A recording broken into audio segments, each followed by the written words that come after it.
Hi everyone, it's Agnieszka Murdoch from 5 Minute Language. Welcome to my channel. Make sure you subscribe if you haven't already and give this video a thumbs up. I really appreciate it.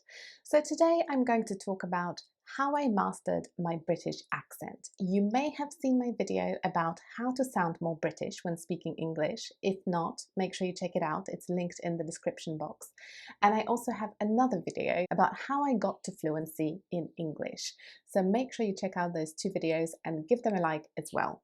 So let's get this video started. So there are lots of different things you can do if you're trying to speak with a British accent. So a little disclaimer to start with, you don't have to obviously speak like a native speaker when you're speaking English. English is a language that belongs to everyone, really. There's so many different nationalities that use English as their first language, but also many people around the world who speak English as a second language, and they all have different accents, they all have different ways of speaking, and we should celebrate that diversity.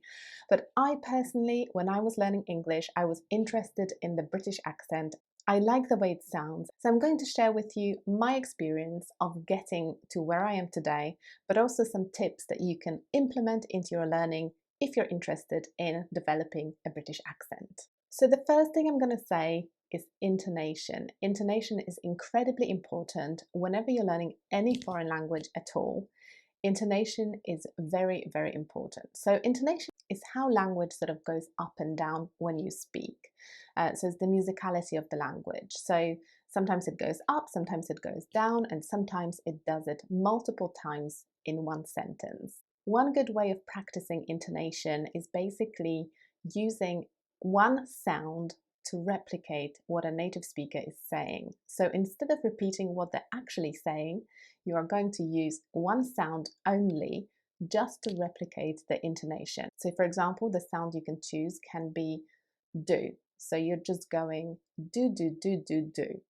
And basically what it does, it allows you to focus just on that one particular aspect, on intonation. So instead of focusing on trying to say things and the meaning of what you're saying, you're just focusing on practicing that one thing, intonation. So for example, do a listening exercise, pause the recording, and then repeat the short sentence that you've just heard, just using do, do, do, do, do. So for example, if the sentence you've just heard is, where did you go last night? You can repeat it by saying do, do, do, do, do, do. And that allows you to practice the musicality of the language.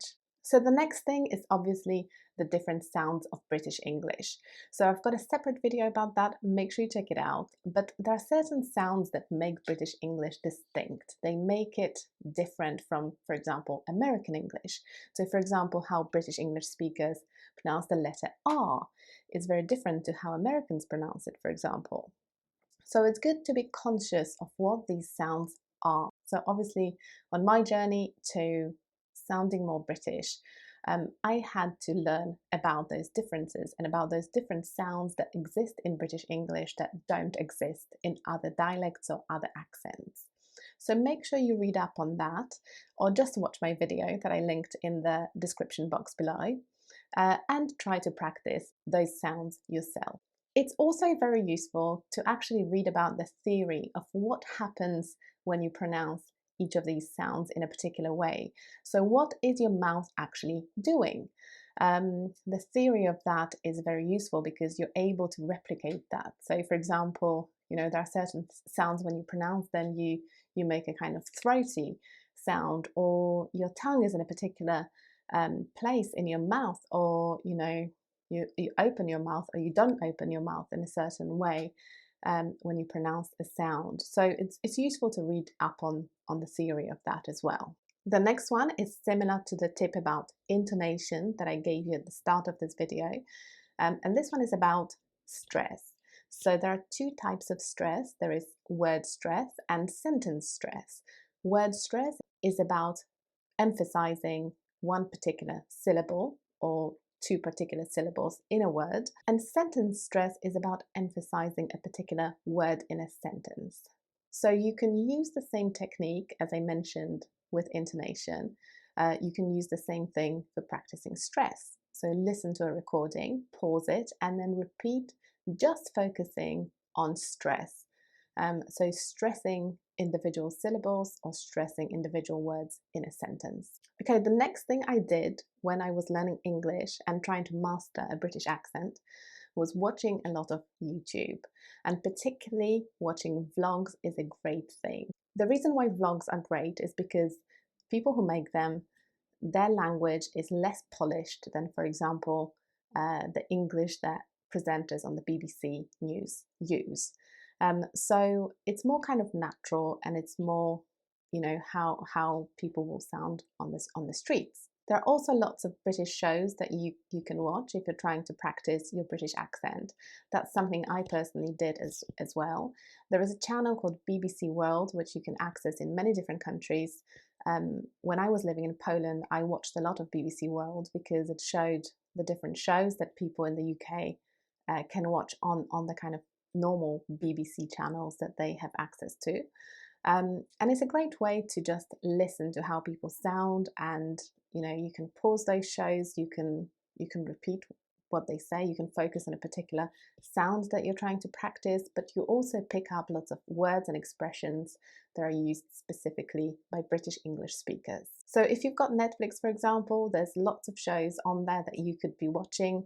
If you like comedy, I recommend shows such as Outnumbered, Friday Night Dinner, or Motherland. Just search for them and give them a go. If you're into mystery, you can watch Killing Eve or Silent Witness, for example. They're great shows for comprehension, for practicing your comprehension, but also practicing speaking. And finally, my final tip, and something that I did as well, is focusing on what you're actually saying, the kind of phrases that you use and the words that you use. So obviously we all know that British English speakers say trousers and American English speakers say pants, but there's also other words that are less kind of common that you should be aware of. So make sure you look them up, the different words that British English speakers use that American English speakers don't use, and try to memorize them, but also the kind of phrases that British English speakers will commonly use in conversations. So for example, you know, the word brilliant. When somebody tells you something, you can reply, "Oh, that's brilliant." That's something that British English speakers often say. Another one is, "Oh, really?" As a reaction to something that somebody has just told you. Maybe you're a little bit surprised by it, so you can say, "Oh, really? That's interesting." And another phrase, which is very commonly used in British English, is "tell me about it."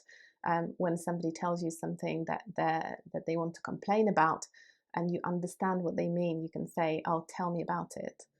So these kind of phrases, when you master them, you will be able to sound more like a British English native speaker. So I hope you found this video useful. These are some of the things that I personally did when I was trying to develop a British accent when speaking English. Let me know in the comments below why you're trying to learn British English and which one of those tips is your favorite one. And I'll see you next time. Bye!